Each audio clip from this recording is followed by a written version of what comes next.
Hi friends, welcome to my channel. ఈ recipe ఎవరైనా try చేస్తారా? ట్రై చేయకపోతే ఇది ఒక్కసారి ట్రై చేయండి. అటుకుల బిసిబిల్లాబాద్ వెజిటేబుల్స్తో అన్నీ వేసేసి అటుకులన్నీ నానబెట్టి పక్కన పెట్టేసుకోవాలండి.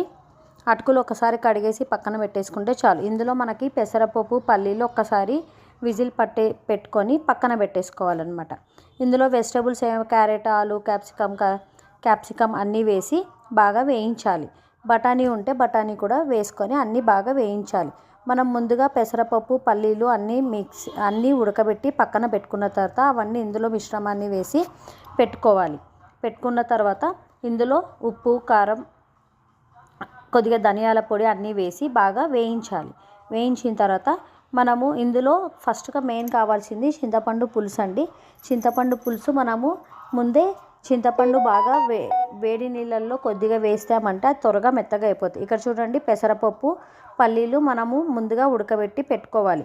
అవన్నీ తీసుకొచ్చి ఇందులో వేసిన తర్వాత దాని తర్వాత అటుకులు కూడా ఒకసారి కడిగేసేసి మనం పక్కన పెట్టుకోవాలి. ఆ వెజిటేబుల్స్ అన్నీ బాగా మగ్గిన తర్వాత మగ్గిపోయిన తర్వాత అందులో చింతపండు పులుసు ఇందులో వేసి పెసరపప్పు అన్నీ వేసేసి ఈ అటుకులు అన్నీ వేసి తగినంత కారం వేసేసి రెడీ చేసుకోవాలి. చూడండి, చాలా ఈజీగా సింపుల్గా ఇలా ట్రై చేయండి. అటుకులు బిసిబిల్లాబాద్ ఒక్కసారి ట్రై చేసి కామెంట్ సెక్షన్లో ఎలా ఉందో చెప్పండి.